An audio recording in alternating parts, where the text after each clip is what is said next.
harus pakai logika, ditemukan nilainya. Aku tahu dipateni wong rek. Ya nek cara Jawa Timur jenenge santet. Aku lah gak tahu mempertahankan diri. Aku disandet monggo, dan saya tidak akan pernah marah kepada siapapun. Kon sadurunge salah nang aku wis nyepuro. Sadurunge kon salah lho wis tak sepuro. Lak wis ah. Apa meneh kon salah, tambah tak sepuro meneh. Aku iki badan saya Pak turun dari 69 sampai 46, jadi pirang kilo itu? 24 kiloan. Jadi aku kurun nemen, dan kemudian saya dibawa ke rumah sakit meskipun saya tidak pernah berhenti. Saya tetap acara seperti ini sampai aku di Bojonegoro, di Padangan aku semaput pas ngene. Nah, saya ternyata dibawa ke rumah sakit tidak dalam keadaan sakit, pokoknya aku ngecek mana ya di arek-arek. Jadi sini saya itu hitam pekat. Jadi ini tidak berfungsi. Steroid saya leher makan terus ndelujur mudun langsung tadi taek. Gitu. Jadi saya menurut dokter umur saya tinggal 3,5 tahun. Tinggal 3,5 bulan. Karena badan saya memakan lemak saya sendiri sampai akhirnya turun berat badannya sampai 46 kg. Gitu ya. Teman-teman sekalian, saya tidak pernah marah kepada saya. Kemudian saya kerahkan pasukan saya, intel saya, akhirnya ketemu siapa yang melakukan, berapa orang, biayanya berapa, di mana rumahnya, semua ketemu.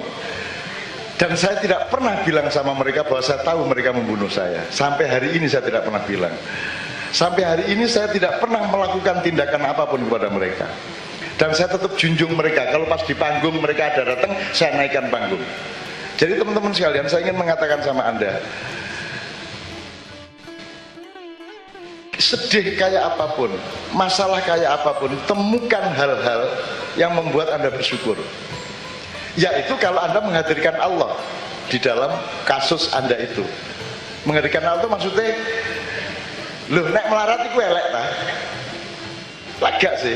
Gurung mesti sih. Apa nek kon sugih mesti api? Gurung sih, engko sih. Sugih sing ya apa?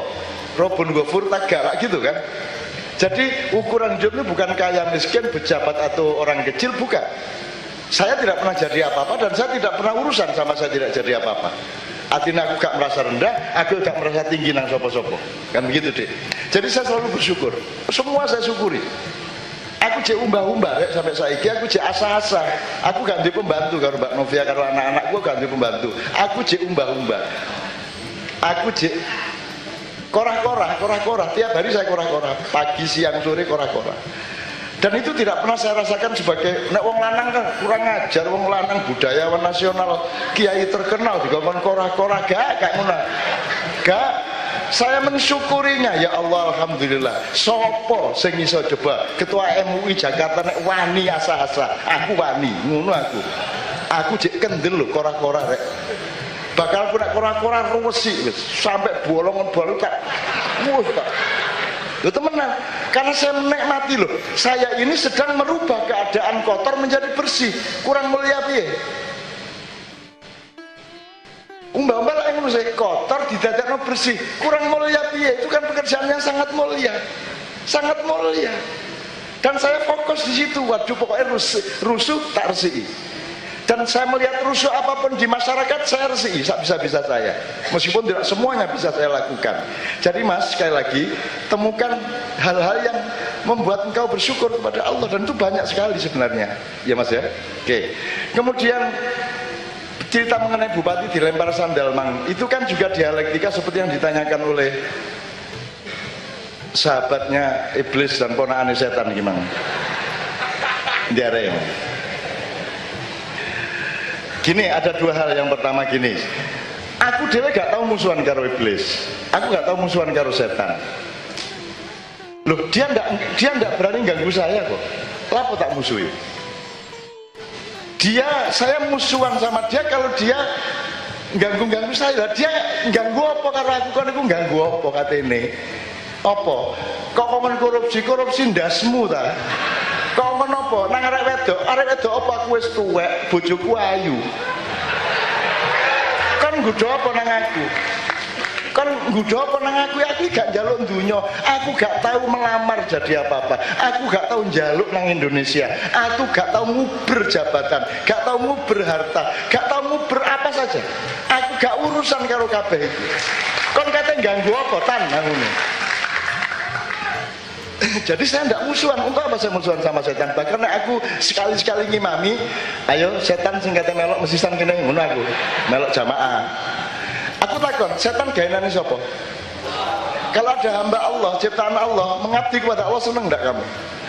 Lah ya kalau misalnya umpamane mbuh masih mustahil, pokoknya setan terus dadak nggih pun tak melok terus jamaah lah gak apa-apa sih. Kon kok benci temen karo setan? Untuk apa kamu benci? Tidak usah ada benci, Mbok Oni. Semua milik Allah. Apa yang bukan milik Allah? Apa yang bukan ciptaan Allah? Iblis. Anggit wani iblis ngalaman Allah. Tanya langsung sama dia, tak terno. Ada makhluk Allah berani sama Allah, Pak? Sampai saya bayang no, ono sing wani karo Gusti Allah. So kamu coba browsing ra ya. Satu aja contoh ra, ndelok ra ngono tok wis. Wes, engkau kamu akan tahu konstelasi di alam semesta, di langit makhluk bermacam-macam, dan ada Tuhan-Tuhan kecil yang mencoba menguasai alam semesta dan makhluk yang bermacam-macam. Tapi ketahuilah, semua itu takut sama Allah, semua itu taat sama Allah, semua taat sama Allah. Jadi oh jadi musuhan karo iblis. Dajjal aja tak musuhi kok. Lah wis. Dajjal itu datang ke Anda ngasih modal, kalau Anda ikut dia, Anda bisa menjadi makmur meskipun tidak adil. Jadi jelas ya sekarang siapa yang menguasai Anda. Kalau kamu ikut mereka, kamu makmur, kamu dapat infrastruktur banyak, kamu dapat kereta cepat, kamu dapat macam-macam ya. Kalau kamu tidak ikut mereka, kamu bangkrut. Seperti Yaman, seperti negara-negara di Afrika, kamu harus ikut mereka. Dajjal ini mengelilingi dunia dan menguasai semua negara-negara, termasuk Amerika. Yang mereka tidak masuk hanya Mekah dan Medina. Mereka begitu sampai ke bukit di luar Mekah Medina itu mereka tidak bisa masuk. Aku waktu rono tak delok nggone Dajjal ini. Tak delok, tak foto. Ya. Lu saya sering moto-moto begitu. Tangannya Nabi Khidir tak foto di Hagia Sophia, itu masjid yang dulunya gereja, kemudian dijadikan masjid, tapi gak ngadep kiblat karena Nabi Khidir diputer ngene. Muter masjid kau aja muter ngadep Ka'bah. Nah tangannya itu di cagak itu tak foto ceklek ngono iku. Dadine gamelan. Lho ya apa iki? Cek aku cek duwe fotone. Lho kok dadine iki gong. Ini semua sudah pernah lihat. Dadine gong. Lho kita ngene Nabi kita kok dadi gong. Aku nggudo sampean iki. Nggudo sampean. Rene aku ndek Kanjeng ya sampean. Ngono aku to. Teman-teman sekalian, itu gitu-gitu itu Anda enggak usah punya rasa benci. Semua milik Allah. Loh kalau Dajjal tidak berani masuk Mekah Medina, berarti masuk Gresik, masuk Jogja, masuk Jombang berani dong. Aku ngene, rini nek wani. Ayo rini. Narik jatah ayo. Ngene to nek nantang, ayo. Ngene to. Aku yang ngono. Ayo Jal. Ngono tak tantang. Dajjal kan ngertine kabeh gak wani ana sing wani sitok bingung dhek. Lho kok wani ya? Iki piye iki? Wah, akhirnya bingung dhek. Terus aku ditakoni karo ulama-ulama, kok sampean wani karo Dajjal? Sopo sing iso ngalahkan Dajjal kecuali Nabi Isa, Yesus, kan begitu. Engko nek Yesus gak tahan, kari panglima tertingginya Muhammad SAW yang akan turun tangan. Ngono ya? Kok sampean kok wani? Loh, Dajjal gak wani karo Mekah Medina. Lah ya kok sampean wani? Ndek kene iki Mekah, ndek kene iki Medina rek. Mekah to, Medina to rini iblis Dajjal ya cut-cut rini sodron iki sodron. Lho rek. Masuk akal tak? Masuk akal tak? Di mana letak imanmu? Fisudur, di dalam dadamu, tidak di Mekah. Lah nek kono urip imanmu di Mekah, terus ya apa olehmu sembahyang? Anggitmu Mekah ya omahe Gusti Allah. Iya, tapi kene ya iya. Tapi ya apa sare-are? Memang itu Baitullah, mriki nggih Baitullah, cuman administratif dipusatkan di Mekah. Ono arek gendeng zaman biyen mlebu omahku gak ono kuncine, gak ono gemboke. Mlebu jam piro ae iso mlebu. Turu ning ngarepe kamarku karo Mbak. Durung Mbak Via waktu itu. Turu jam 2 awan. Jadi aku nek mlebu kamar mencolot. Tak enteni sak jam, 2 jam, 3 jam. Jam 5 tak tangekno. Dek, mbok jangan di sini tidurnya. Aku gak ngerti apa iki. Lho asik toh, aku kurang demokratis ya apa? Kami itu pemerintah yang demokratis yang selalu bermusyawarah. Lho, gak aku nirokno rek. Tak tangekno, tangi deh, jengongok ngene. Ini bumi Allah. Siapa aja boleh tidur di bumi Allah. Ngono jawabnya. Mate aku. Iya nak daya gendeng iki. Turun ngarepe kamarku ngakune ini bumi Allah. Dimanapun saya boleh tidur di bumi Allah. Kon kate apa jenenge tanding karo aku. Ya wis aku terus tak murai didi aku wudu kate maghrib. Terus tak ngedek iki aku tas oleh perintah Gusti Allah kon dikon turu di bumi Allah sing kono.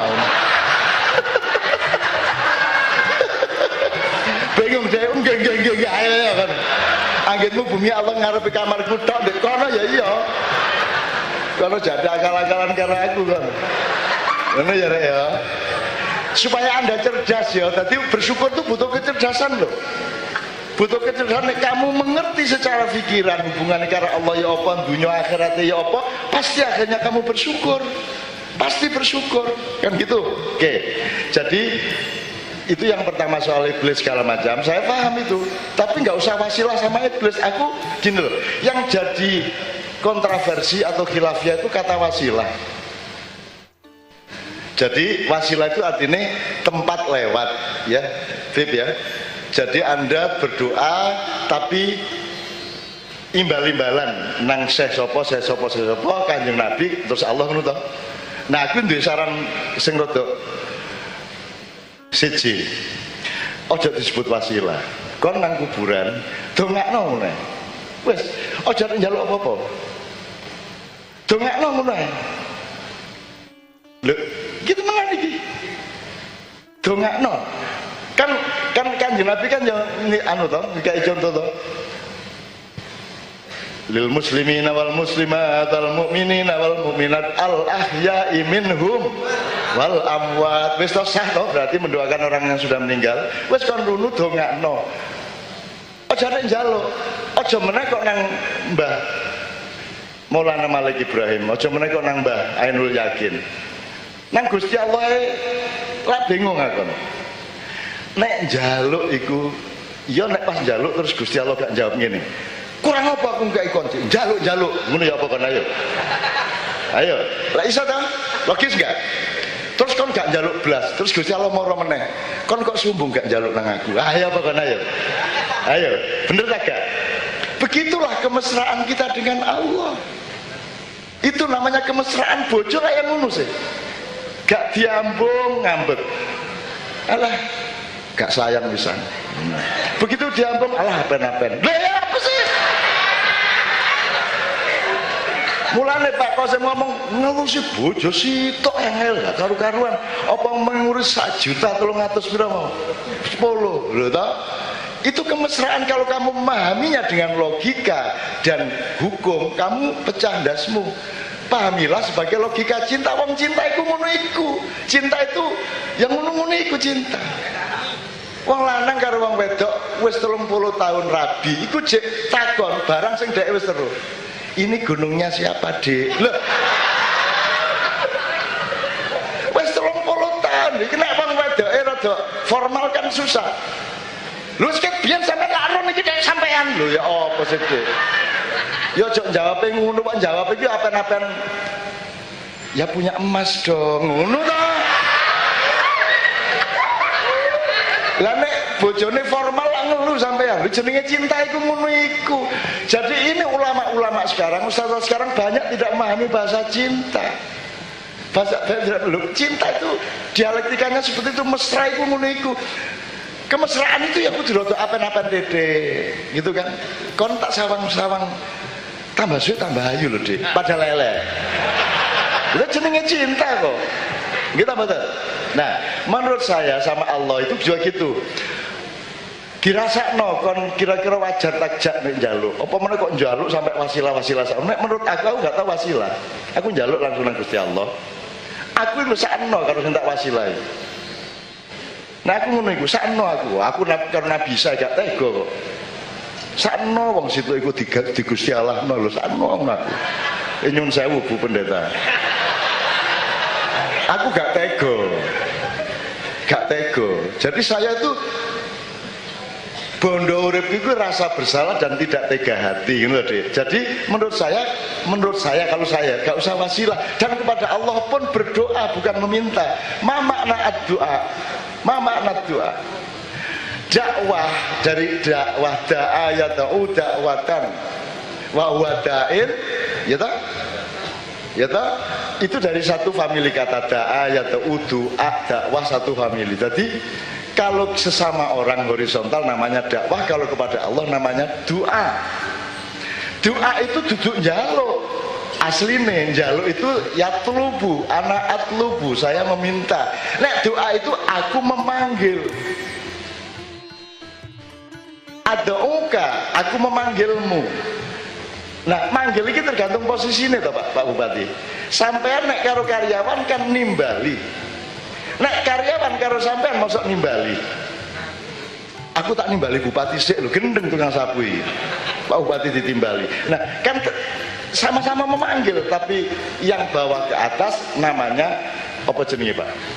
Ngaturi. Tapi kalau dari atas ke bawah nimbali. Kita kepada Allah tidak, kita hanya menyapa, say hello. Jadi berdoa itu say hello. Sudah cukup itu. Rumah sapu Gusti Allah gak ero takarepmu.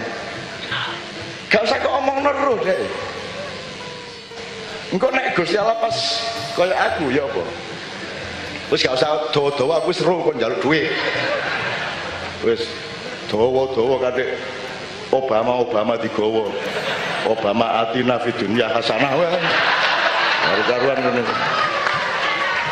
Jadi menurut saya memilih ada dari 100 kali saya menyapa Allah, paling satu saya meminta.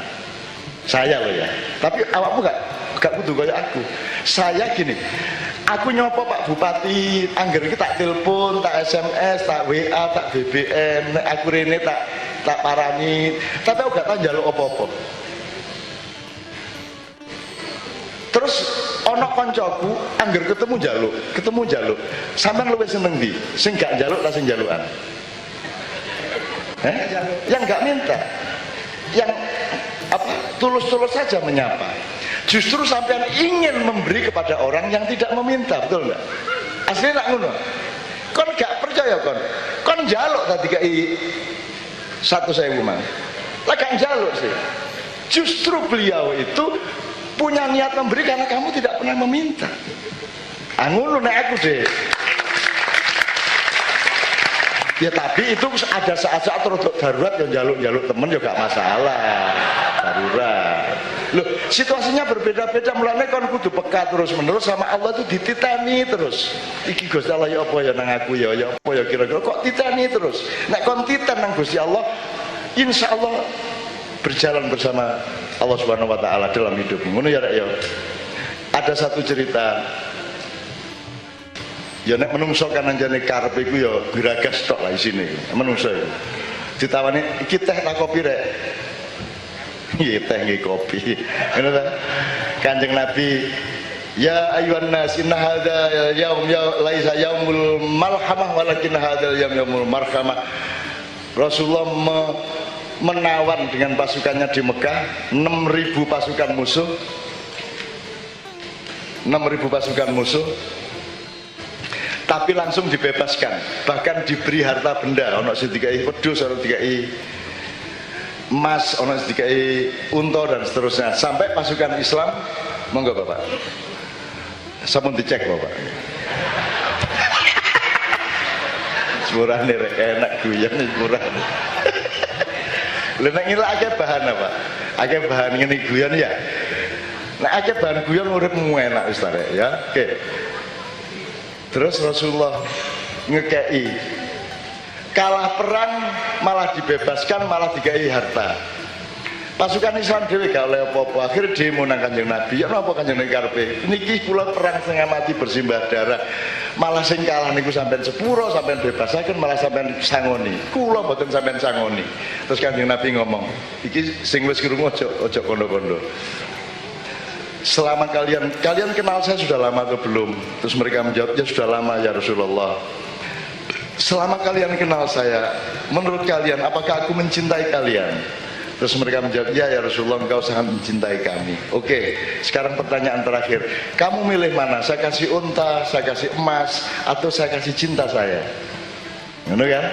Terus mergo tentarane wong Arab kabeh, aku milih cintamu ya Rasulullah daripada unta. Iku wong Arab, nek wong Jawa gak. Nggih cinta mosok mboten, tapi mosok cinta tok. Ya. Nggih marmut lah ngene. Wedhus ta.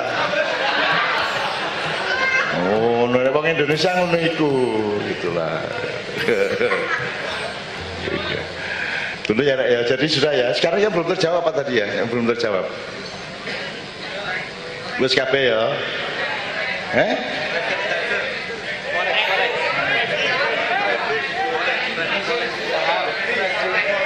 Oh ya, gini. Kamu ada kemungkinan lain enggak? Jadi kan di Islam itu ada syubhat, sesuatu gak jelas halal, tak haram, tak wajib, gak jelas. Itu namanya syubhat. Dan ajaran dalam syariat kalau syubhat itu fatruk, tinggalkan, kan begitu. Nah sekarang kamu punya kemungkinan lain enggak? Yang kira-kira tidak syubhat. Sementara ini gak ono, gak ada ya. Terus aku takon, nek kon pindah penggawean liyane, aku takon sing gak syubhat. Aku takon, aku ngombe aku iki syubhat agak. Nek diurus-urus. Iki aku arep perusahaan sapa iki? Lah iki perusahaan Prancis iki. Wah iki ya apa iki? Indonesia dhewe gak duwe perusahaan iki, sahame sapa iki? Berarti nek aku ngombe iki, berarti aku nyumbang perusahaan luar negeri yang sama sekali tidak memberi keuntungan kepada Indonesia. Upamane ngono. Salah tak gak iku? Subhat kabeh kan sing gak subhat di Indonesia iki. Di dunya iki gak mek gak ono wis. Kon numpak motor muluk ya subhat. Kon lunga kaji motor muluk rek aku rek desa. Kon lunga kaji ya subhat. Ya apa kali gak subhat. Nah, ini fikih sedang dikembangkan karena selama ini fikih niku ngeten sakniki. Fikih ku ngene. Sembayang nganggo klambi colongan sah tak gak? Ayo jawab. Bahwa sholat itu harus menutupi aurat, harus sah. Tapi kalau kamu memakai akhlak bahwa semua unsurnya harus halal, dia tidak sah. Lah nek klambiku umpamane ada potensi tidak sah, semua saham di Indonesia itu juga tidak sah. Jadi angel golek penggawean sing halal temenan. Itu berarti darurat.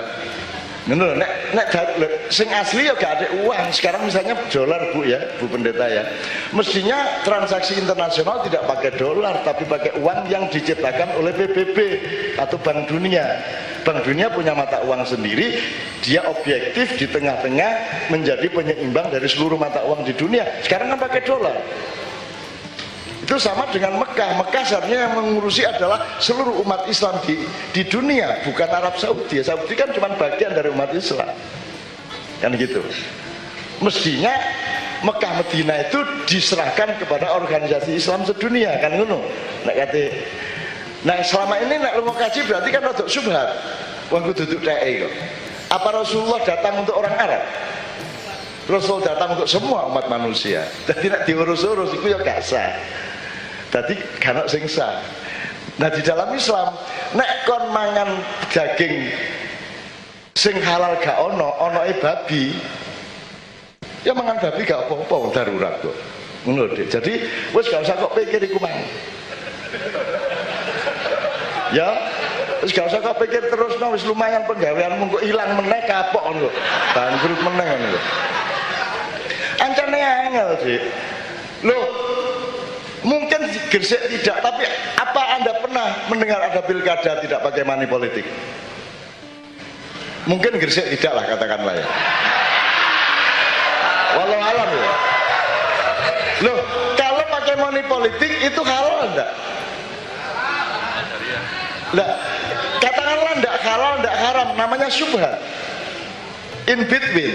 Nah, syubhat kan juga sudah harus ditinggalkan. Berarti acara ini pun karena pakai uang APBD hasil pilkada money politik, berarti acara ini juga syubhat. Nek kon titik ngomong syubhat ngono, kon turu ndek isor tertek. Nek ngono halal kabeh. Gak ya angel. Gitu loh. Angel. Ini hampir semua seluruh sistem keuangan dunia itu riba. Seluruhnya. Oh, saiki kata-katanya salah kok. Mandiri syariah, ngono ta? Ana bank mandiri sing syariah, ana bank mandiri sing gak. Lha iki apa karepe? Kalau syariat itu adalah kebenaran yang lebih benar daripada yang bukan syariat, ibaratnya gini lah, saya orang Islam ketemu sama Bu Sinten? Bu Ari. Setelah saya ketemu Bu Ari, saya menemukan bahwa wah, Islam ini jebol salah, aku tak melbu Protestan, mana ya? Kalau saya sudah masuk Protestan, saya masih Muslim enggak? Enggak toh? Nek aku wis dadi Protestan, yo aku Protestan gak sido, wis gak Muslim. Lah nek bank-bank iku duwe syariah, berarti dia menemukan yang benar itu syariah. Sing sadurunge salah. Lah ngono. Berarti wis gak ono bank mandiri sing tidak syariah. Lah kene duwe karo saiki. Duwe karo. Dadi yo Kristen yo Islam. Ya apa ngono iku? Ya apa iku? Jadi wong urip di dunia ku apen-apen kabeh. Tapi nek aku dadi direktur bank syariah tak jawab. Wong aku karo iblis bantah-bantahan. Loh, apa nih sing subhat ngono aku sebagai direktur bank syariat? Siapa yang bilang subhat? Ini syariat mandiri kok, bukan syariat Allah kok. Ngono aku. Kan apa ada di tulisan syariat Allah mandiri kan tidak ada. Kan ini kan syariat mandiri, jadi syariatnya bank mandiri. Salahmu dewe. Ngono. Wes saya gini, aku udah jadi pengacara wis entek kabeh. Gini ya. Jadi wes tarik, wes alhamdulillah oleh penggawean. Ojo adik terlalu ruwet. Kecuali pokoknya aja nyolong. Nek nyolong langsung kan jelas salah. Nek kayak ngono-ngono kemang, itu semua terlibat. Tidak ada yang tidak. Even Raja Arab, semua terlibat. Oh, Raja Arab ini mlebu Ka'bah sembahyang. Coba ya apa ini? Mlebu Ka'bah sembahyang, Raja Arab sing saiki iki. Ka'bah lho bingung. Niki sampean ngadep ten pundi sampean niki? Lho sembahyang niku nggih teng jabane Ka'bah ngadep Ka'bah iki mlebu aku kok kan sembahyang. Kan niku ngadep usus, ku tak ngadep nanti. Mulane Gusti Allah itu memberi rumus la yukallifullahu was'an nafsan illa wus'aha. Sampean isone sak ngono tok, tapi sampe jek duwe pikiran untuk terus menghalalkan diri ya apa carane, tapi sampai saiki isone mek sak ngono ya wis gak apa-apa, Gusti Allah gak nagih luwih teko iku. Lah ngono sih. Ngono lho. Dadi gak masalah lah insyaallah lah. Anggere aja kok nikmati. Ojo kok nikmati. Jadi kita tuh semua berenang di lautan najis. Gamane ngono ya. Masalahnya bukan kamu menghirup dan meneguk air najis apa tidak. Masalahnya adalah kamu berenang kemana. Kamu berenang ke tepian mencari air yang tidak najis, ataukah kamu berenang ke tengah-tengah lautan najis. Lah ngono. Nah saiki dolek ana awakmu nang tengah nang pinggir. Nang tengah. Ke nengah lautan najis. Lah kon lapo takon aku mang.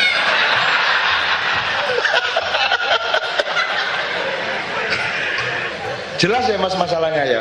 Oke. iki mangku wis kondo jam 12 kudu takon sik terus taga. Yo. Aku takon, ketika Anda datang dibanding sekarang sehat ndi? Bener? Ada refresh? Jadi teman-teman sekalian, kesehatan letaknya tidak di makanan. Kesehatan letaknya tidak ya di makanan juga, tapi tidak nomor satu. Gue kan mangan boto mulai dari Cak Nun tidak di makanan. Maksud saya, kunci kesehatan itu adalah kejujuran pikiran dan ketulusan hati. Begitu pikiranmu berjam-jam ini jujur, fresh, maka kamu menjadi lebih sehat. Udahlah, itu nanti ilmunya panjang banyak. Dan saya hidup seperti itu. Jadi kon mangan tempe, tah hamburger, tah pizza gak ono bedane.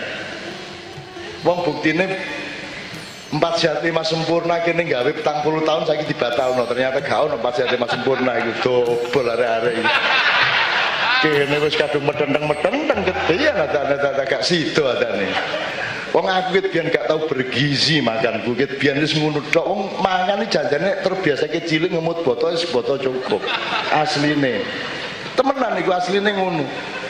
Gitu loh. Wong itu cuma bahan bakar kok. Yang menciptakan perangkat kesehatan untuk badan kita sendiri itu cuma dorong, itu mek bensin nih. Nah bensin itu oleh suket, oleh nek mulanya anakmu itu timbangan yang ngalangnya biasa mangan suket dulu loh. Gampang kan nanti ngarit. Oke, nanti kita lihat kuat apa tidak. Alhamdulillah Anda semua lebih sehat. Badannya lebih sehat sekarang, pikirannya lebih sehat, hatinya lebih sehat. Ya Allah, berkailah mereka semua. Jadikanlah mereka pasukan cintamu ke masa depan. Mereka lah yang akan menjadi pembangkit-pembangkit Republik Indonesia di masa yang akan datang. Amin ya rabbal alamin. Saya mohon Mbak Nia sama Mbak Yuli 2 lagu.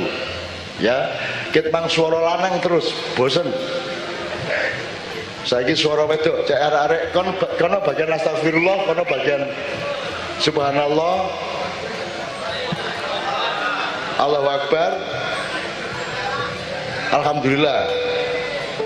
Mbak Nia, Mbak Yuli, seperti sih. Mriki, maju mriki wong loro. Lungguh kene wong loro. Iki. Ngono arek. Pak Bupati, Pak Kosim, dan teman-teman sekalian, sekitar 15 tahun yang lalu saya acara seperti ini di sebuah kabupaten di Jawa Barat. Dan di samping saya ini Pak Bupati sama, Pak Ketua DPR, Wakil Bupati, Kapolres, Dandim, dan seterusnya. Di tengah-tengah acara sekitar jam 11:30 seperti sekarang ini, ono sandal melayang nang Pak Bupati. Buat Anda bisa tahu apa yang terjadi. Kan langsung keamanan, ajudan-ajudan dan teman-teman yang menimba Pak Bupati kan bergerak semua. Cuman masih bingung sing nyawati. Sandal abot iki sandal lulang. Jek kene jek ndolek-ndoleki meneh situk meneh yo sandal loro. Buat kena temen dijes langsung konangan toh, konangan akhirnya kan sudah terfokus konangan. Weh, ruame polisi semua keamanan pada bergerak, tapi jangan lupa ini gendo-gendo preman-preman di belakang saya ini mereka loncat langsung mengepung anak yang melempar sandal itu. Jadi keamanan kalah dulu dari Kiai Kanjeng. Dari Kiai Kanjeng langsung, karena kami pernah juga saya tak ceritani di Malaysia Pak, di Malaysia di Stadion Taliwangsa itu tawur 300 orang di antara 8.000 orang yang datang anak Indonesia semua, dan setelah tak selidiki arek Lamongan kabeh tawur. Dan tawur itu teman-teman sekalian sudah saya atasi sampai 3 kali, itu tetap tawur. Kepala-kepala gengnya tak kon maju, tak kon ngomong, tak omongi, mari lu tawur meneh sampai 3 kali. Angger bunyi musik mereka tawur. Akhirnya aku mencolot di tengah tawur itu, ono nggo kapak, ono nggo pecel, nggo macam-macam. Iku temenan di stadion Malaysia, dianggap kampungnya dhewe wis. tak duni dan itu bersimbah apa ya, ngemu mati lah. Saya toh nyowo lah, saya bisa kena kapak, bisa kena pedang, dan saya langsung terjun, dikejar sama Pak Nevi, Pak Bobit, Pak Is, karena Pak Is ini memang kerinduannya adalah piye carane tawur. Singitan ya ini. Jadi seneng, jadi akhirnya aku misah lari gak karuan. Ini sekedar untuk contoh aja bahwa Kiai Kanjeng itu selalu standby. Ya, dalam banyak sekali kejadian mereka lebih dulu. Jadi anak yang di Jawa Barat tadi itu langsung diamankan Kiai Kanjeng supaya tidak dipukuli dulu. Bukan kita membela dia. Jadi kita kepung terus digeret ke ruangan di panitia, baru dipertemukan dengan staf bupati, Pak Polisi dan pengurus kampung. Baru kemudian setelah saya dirunding salah apa, kudu apa menurut hukum, silakan diproses, tapi jangan dipukuli. Gitu loh, jangan dipukuli. Nah, Kiai Kanjeng melindungi itu. Setelah sana bisa berunding, baru Kiai Kanjeng kesini lagi. Sementara Pak Bupatinya kan bingung, kipiye kok saya di Bandem ini. Jadi ketika ribut itu saya bilang sama Bupati, saya belum pernah menjumpai bupati yang punya kemuliaan seperti sampean. Bingung deh. Di Bandem sandal kemuliaan. Bagaimana Cak, maksudnya bagaimana Cak? Sambil dia manggil karo bingung, karo ndelok keadaan, tak omongi tentang kemuliaan. Terus saya bilang, Pak Bupati, kalau sampai jadi pemimpin dan siapapun yang jadi pemimpin, yang paling dibutuhkan adalah rakyat menyuarakan hatinya. Betul nggak? Kalau rakyat menyuarakan hatinya, sampai harus bersyukur. Nah, tadi itu dia menyuarakan hatinya lewat sandalnya, ngono. Loh, jadi mas aras-aras ngomong wis bandem bupati ini, ngono tau aja. Jadi ungkapan komunikasi kan tidak hanya lewat mulut, bisa lewat gerak badan, bisa lewat repan sandal. Nah, setelah itu baru dia, loh, sampean bersyukur dia benar-benar mengucapkan apa adanya karena dia menanggung resiko dipukulin. Berarti dia jujur. Nah, sekarang tinggal diproses. Baru kita ngomong mengenai kearifan, kemuliaan, kebijaksanaan gitu, Mas. Nah, saya bilang tadi yang tanya tentang bersyukur dalam keadaan susah tadi siapa? Itu tadi kan mestinya nggak bersyukur Bupati, lah muring-muring, meso muring-muring, dendam, awas kontak, tak bui temen kona gitu kan hatinya. Tapi saya malah minta beliau bersyukur karena tidak semua bupati, tidak semua pemimpin, tidak semua gubernur, presiden mendapatkan rezeki dari Allah di mana rakyatnya mengungkapkan isi hatinya, betul nggak? Tidak berarti terus menenak aku ini kon bandem sandal Pak Bupati ya toh. Tapi maksud saya untuk supaya Anda mensyukuri, tetap bersyukur dalam keadaan apapun, temukan nilai terbaiknya.